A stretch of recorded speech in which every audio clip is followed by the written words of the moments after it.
సమస్యలు పాతవే. రెండు కుటుంబాల మధ్యనే యుద్ధం జరిగింది. ఇక్కడ ఈ రెండు కుటుంబాల్లో ఎవరు ముఖ్యమంత్రి అవుతారు అనేది ఒక కార్యక్రమంగా ఈ ఎలక్షన్లు జరిగాయి. వాళ్ళని దృష్టిలో పెట్టుకునే మొత్తం యంత్రాంగం యావత్తు పనిచేసిందా, మీడియా మొత్తం అదే ప్రచారాన్ని నిర్వహించిందా, మనం ఏ రకంగా చూసుకుని అదే దృష్టితో డబ్బులు వేల కోట్లు పంచారా, మనం ఆలోచించాల్సిన అవసరం ఉంది.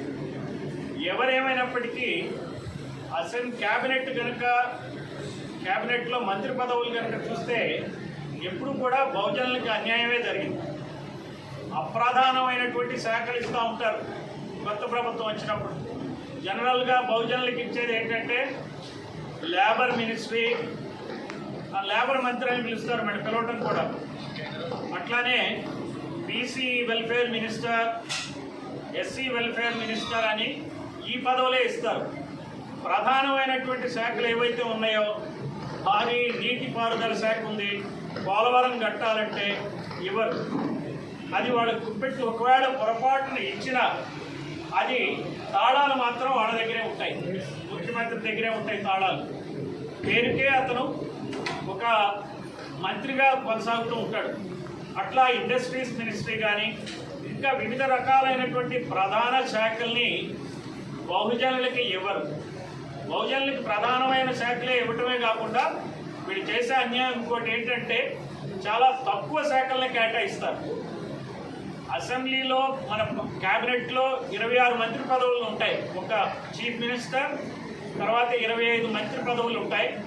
26లో దాదాపుగా మన పార్టీ తరఫున ఏం డిమాండ్ చేస్తున్నాం అంటే 12 మంత్రి పదవులు ఖచ్చితంగా బీసీలకు ఇవ్వాలి, 5 మంత్రి పదవులు ఎస్సీలకు ఇవ్వాలి, అలాగే 2 మంత్రి పదవులు ఎస్టీలకు ఇవ్వాలి. మైదాన ప్రాంతంలో ఉన్న ఒక ఎస్టీ, అట్లానే ఈ మారుమూల ప్రాంతాల్లో, గిరిజన ప్రాంతాల్లో, ఐటీడీఏ ప్రాంతాల్లో ఉన్న ఎస్టీకి ఖచ్చితంగా ఒక మంత్రి పదవి ఇవ్వాలి. అలానే ముస్లింలకి 2 మంత్రి పదవులు ఇవ్వాలి. వీళ్ళు అలా కాకుండా ఏం చేస్తారంటే అసెంబ్లీ సీట్లు ముఖ్యమంత్రి కులాలకే ఎక్కువ ఇస్తారు, అలానే మంత్రి పదవులకు కూడా వాళ్ళకే ఇస్తారు. ఏమన్నా అంటే ఎందుకు మీరు ముఖ్యమంత్రి కులాలకే అసెంబ్లీ సీట్లు ఎక్కువ ఇస్తారని అంటే వాళ్ళు గెలుచుకొస్తారు, మీ వాళ్ళు గెలవలేరు అని చెప్తారు. దాచి నాయకత్వ లక్షణాలు వాళ్ళకే ఉన్నట్టు, బహుజనులకు నాయకత్వ లక్షణాలే లేనట్టుగా మాకున్నది నాయకత్వ లక్షణాలే కానీ ఈ ముఖ్యమంత్రి కులాలకు ఉన్నది ఏంటంటే వ్యాపార లక్షణాలు ఉన్నాయి. వ్యాపార నాయకత్వం, కార్పొరేట్స్, వాళ్ళ చేతుల్లో మీడియా ఉంది, వాళ్ళ చేతిలో కాంట్రాక్టర్లు ఉన్నారు, వాళ్ళ చేతిలో అన్ని వ్యవస్థలు పనిచేస్తున్నాయి. కాబట్టి వాళ్ళకి ఎక్కువ సీట్లు ఇచ్చి ఎక్కువ మంది ఎమ్మెల్యేలు అయ్యారు కాబట్టి ఎక్కువ మంత్రి పదవులు అంటారు. ఇప్పుడు మనం డిమాండ్ చేస్తుంది ఏంటంటే తక్కువ మంది ఎమ్మెల్యేలు ఉన్నప్పటికీ మీరు అక్కడ ఆల్రెడీ టికెట్ ఇవ్వడంలో చాలా అన్యాయం చేశారు బహుజనులకి. ఫర్ ఎగ్జాంపుల్ రాయలసీమలో ఒక ఎస్టీ అభ్యర్థి లేరు. ఈ రోజున ఎరుకుల కులానికి చెందిన వాళ్ళు దాదాపుగా 5 లక్షల మంది ఉన్నారు ఈ రాష్ట్రంలో.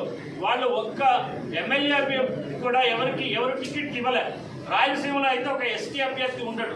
రాయలసీమలో దాదాపుగా నెల్లూరుతో కలుపుకుని 63 సీట్లు ఉంటే 30-40 మంది రెడ్లే ఉంటారు.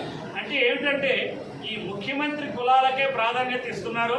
మీరు ఖచ్చితంగా ఈ కొత్త క్యాబినెట్లో 12 మంది బీసీలకు మంత్రి పదవులు ఇవ్వాలి. ఈ బీసీల్లో కూడా యాదవులు, గౌడ్లు, రెడ్డి, కమ్మ కులస్తులు ఎంతమంది ఉన్నారో వాళ్ళు అంతమంది ఉన్నారు.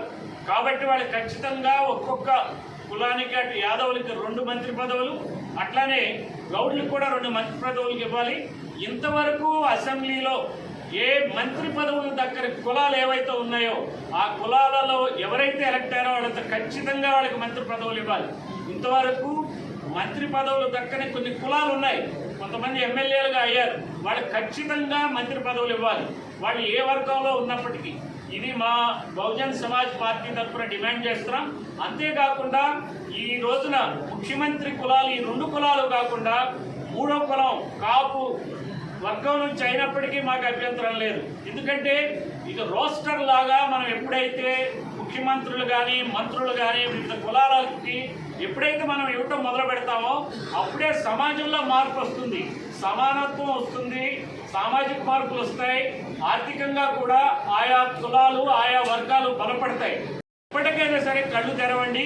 మీ కుటుంబాల మధ్యనే ముఖ్యమంత్రి పదవుల కోసం మీరు పోట్లాడటం, ప్రజలందరినీ మీ చుట్టూ తిప్పుకోవటం, మీరు తప్పితే రాష్ట్రంలో ఎవరూ లేనట్టు బిహేవ్ చేయటం అనేది చాలా అన్యాయమైన విషయం. ఈ విషయంలో మొత్తం ఇరు పార్టీలని, రెండు కుటుంబాల పార్టీలు 4 పార్టీలను నడుపుతున్నాయి. కాబట్టి ఈ 2 కుటుంబాల పార్టీలకు బీఎస్పీ తరఫున, ఆంధ్రప్రదేశ్ బీఎస్పీ తరఫున మేము చేసే డిమాండ్ ఏంటంటే ముఖ్యమంత్రి కులాలు మారాలి. ఇంతవరకు మునుమెన్నడూ ఏ కులం ఏదైతే ముఖ్యమంత్రి చేయలేదో ఆ కులానికి ముఖ్యమంత్రి పదవి ఇవ్వాలి. అలాగే బీసీలకి, ఎస్సీలకి, ఎస్టీలకి, మైనారిటీలకి ఖచ్చితంగా మంత్రి పదవులు జనాభా దామాషా పద్ధతిలో ఇవ్వాలని చెప్పి డిమాండ్ చేస్తున్నాం. అలానే కొన్ని ఉన్నత పదవులు ఉన్నాయి. ముఖ్యమంత్రి కులం ఏదైతే ఉంటుందో ఆ కులానికే ఉన్నత పదవులు ఇస్తున్నారు. అటు సిఎస్ కానీ, ఇటు డీజీపీ కానీ, ఇతర ముఖ్య పదవులు ఇస్తున్నారు. ఈసారి ముఖ్యమంత్రి కులానికి చెందిన వాళ్ళని ఎవరిని కూడా సిఎస్, డీజీపీ పదవుల్లో పెట్టకుండా మైనారిటీ వర్గాలకు చెందిన వాళ్ళని కానీ, ఎస్సీ వర్గాలకు, ఎస్టీ వర్గాలకు, బీసీ వర్గాలకు చెందిన వాళ్ళని వాళ్ళకి ఉన్నత పదవులు ఇవ్వాలి. అప్పుడే అధికారాన్ని పంచినట్టు అవుతుంది. ఎప్పుడైతే డెమోక్రసీలో అధికారాన్ని పంచుతారో సర్వజనుల అభివృద్ధి అవుతుంది. అప్పుడే సర్వజనుల పాలన అవుతుంది. 2 కుటుంబాల పాలన నుంచి సర్వజనుల పాలన దిశగా ఈ కొత్త ప్రభుత్వాలు ఏర్పాటు చేయాలని చెప్పి బీఎస్పీ తరఫున డిమాండ్ చేస్తున్నాం.